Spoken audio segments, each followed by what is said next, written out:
Bonjour à toi. Rappelle-toi que nous avons vu hier, ils ont bu à un rocher spirituel qui les suivait, et ce rocher était Christ. Nous lisons ce matin dans Nombre 20, les versets 1 à 12. Mais juste avant, prions. Notre Seigneur et notre Dieu, nous avons vu que le peuple buvait à un rocher spirituel. Alors il nous faut chercher quand et où cela s'est déroulé. Merci de nous éclairer, de nous diriger. Et merci de maintenir tes paroles dans notre cerveau. Nous t'avons prié au nom de Jésus et pour ta gloire éternelle. Amen. Alors, il te faut savoir qu'à plusieurs reprises, il y avait pénurie d'eau dans le désert. Et cette fois-là, la dernière, il y a eu quelque chose qui s'est passé. Je lis à partir du verset 1er jusqu'au verset 12. Toute l'assemblée des enfants d'Israël arriva dans le désert de Sin, le premier mois, et le peuple s'arrêta à Kadès. C'est là que mourut Marie et qu'elle fut enterrée. Marie, c'est la sœur de Moïse. C'est pas la maman de Jésus, la sœur de Moïse. Du reste, quand tu regardes Nombre, la Bible commence par Genèse, Exode, Lévitique, Nombre. C'est le 4e livre de la Bible. Et Marie fait son apparition après Malachie. Or, entre Malachie, dernier livre de l'Ancien Testament, et Matthieu, 480 ans se sont écoulés. Donc tu vois, ça n'a rien à voir. OK? Maintenant, nous continuons verset 2. Il n'y avait point d'eau pour l'assemblée, et l'on se souleva contre Moïse et Aaron. Le peuple chercha querelle à Moïse. Ils dirent, que n'avons-nous expiré quand nos frères expirent devant l'Éternel? Pourquoi avez-vous fait venir l'assemblée de l'Éternel dans ce désert pour que nous y mourions, nous et notre bétail?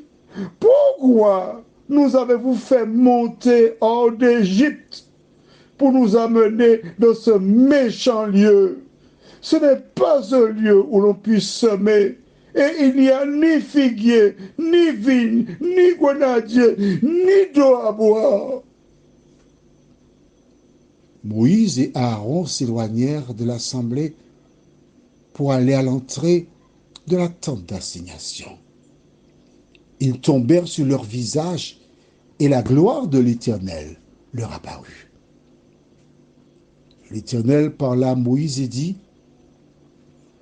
prends la verge et convoque l'assemblée, toi et ton frère Aaron. Vous parlerez en leur présence au rocher, et il donnera ses eaux. Tu feras sortir pour eux de l'eau du rocher, et tu abreuveras l'assemblée et leur bétail.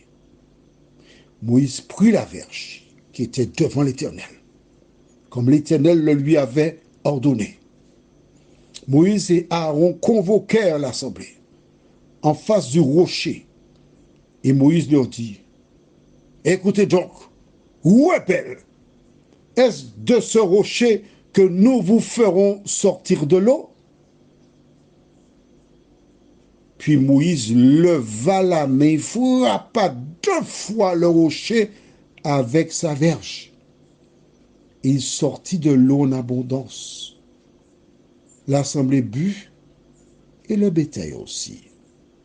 Alors l'Éternel dit à Moïse et à Aaron, parce que vous n'avez pas cru en moi pour me sanctifier aux yeux des enfants d'Israël, vous ne ferez point entrer cette assemblée dans le pays que je lui donne. Comment comprendre tout cela? Bien sûr, tu sais que Moïse était un bec, il bégayait. J'aurais pu essayer de parler comme Moïse, mais en essayant de parler comme lui, l'audio aurait fait au moins 15 minutes. Donc c'est pourquoi je n'ai pas fait comme Moïse. Mais j'aimerais que tu notes avec moi. À partir du verset 2 jusqu'au verset 5, ils se sont révoltés contre Moïse. C'est ça? Non. Le diable les a utilisés pour provoquer Moïse. Des personnes qui étaient esclaves, maltraitées, sans dignité. Que dirent-ils? Verset 4. Pourquoi avez-vous fait venir l'assemblée de l'Éternel dans ce désert? Verset 5. Pourquoi nous avez-vous fait monter hors d'Égypte pour nous amener dans ce méchant lieu? Qui a fait sortir le peuple d'Égypte? L'Éternel. L'Éternel qui a vu leur souffrance. Du reste, quand il s'est présenté à Moïse dans Exode 3, il lui dit, j'ai vu, j'ai entendu, je suis descendu pour libérer le peuple. Mais chaque fois qu'il rencontrait une difficulté, que faisait-il? Il se rebellait. Contre qui? Contre Moïse, Aaron, mais contre Dieu. Contre Dieu. Pourquoi ils disent que c'est un méchant pays alors que Dieu a dit, je vous conduis vers un pays où coule le lait et le miel. Vois-tu, avant d'arriver dans ce pays-là, tu rencontreras des épreuves. L'ennemi cherchera à te décourager. Il utilisera tes amis, tes parents, ta famille, des voisins pour te pousser à bout. C'est ce qui se passe là. Et ce n'est pas la première fois qu'il y a ce problème d'eau. Chaque fois, Moïse prie. Les gens voient Moïse prier. Ils auraient pu faire comme lui. Aller prier, non. Le diable les utilise pour choquer, piquer Moïse, le pousser à bout. Et Dieu lui dit, prends la verge et convoque l'assemblée. La verge, c'est celle avec laquelle des miracles ont été produits en Égypte, qui se trouvait à l'intérieur.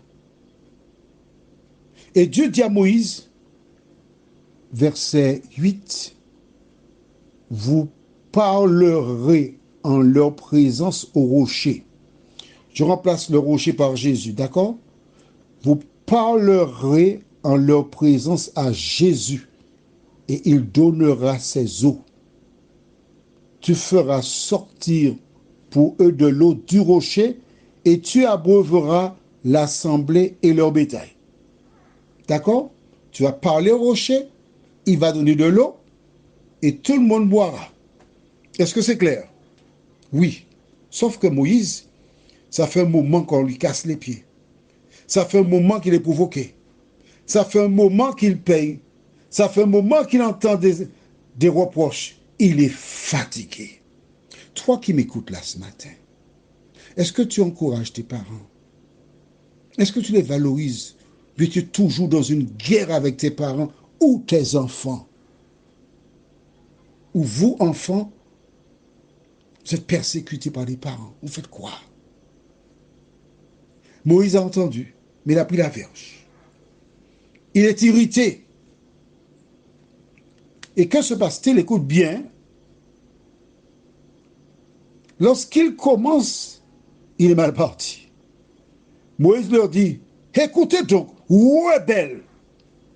Aux Antilles, lorsqu'on est en colère et on s'emporte contre certaines personnes, certains appellent les gens enfants de Madame Bance. Quand quelqu'un commence à t'appeler Yishman Bance, enfant de Madame Bance, ça veut dire qu'elle n'est pas contente. Tu as intérêt à calmer le jeu. Mais Moïse, il a pris sa verge. Et qu'est-ce qu'il fait? Verset 11. Avant ça, il dit, écoutez donc, rebelles, est-ce de ce rocher que nous vous ferons sortir de l'eau. Qu'est-ce qui passe? Qu'est-ce qui se passe là? Le doute. Dieu a dit, vous parlerez au rocher, il donnera de l'eau. Il pose la question, est-ce que de ce rocher qu'on pourra vous donner de l'eau? Et verset 11, Moïse leva la main. Et à défaut de donner à l'un d'un coup de bâton de la tête, il a frappé le rocher en criant, une fois, deux fois. Il s'est libéré. Et l'eau est sortie du rocher. Mais que représente le rocher? Jésus. Il est soulagé. Il avait marre. Verset 12. Alors l'Éternel dit à Moïse et à Aaron, parce que vous n'avez pas cru en moi pour me sanctifier aux yeux des enfants d'Israël, vous ne ferez point entrer cette assemblée dans le pays que je lui donne. Les conséquences. Prions. Seigneur, voici Moïse qui a succombé à la tentation parce que cela faisait un moment que le diable utilisait le peuple pour le décourager. Il a succombé. De nous aider, ô Dieu, à ne pas faire comme le peuple, pousser à bout des gens, mais à porter les fardeaux les uns les autres. Aide-nous à tirer des leçons pour ne pas douter de toi, notre Père. Fais-nous du bien. Assiste-nous dans tous les domaines de notre vie et que nous puissions toujours croire que tu as une solution pour nous. Merci Seigneur de nous garder, de nous vivifier, de nous diriger, de nous conserver ton amour et ta grâce et que nous puissions vivre pour toi, nous t'en prions, au nom de Jésus et pour ta gloire éternelle. Amen. Je te souhaite une bonne journée en te rappelant que le rocher, c'était Jésus de Nazareth. Voilà pourquoi Paul dit, ils ont bu un rocher spirituel et le rocher était Jésus. Que Dieu continue de te bénir. Bonne journée à toi et à demain matin si Dieu nous prête vie. Et n'oublie pas, n'aie pas peur.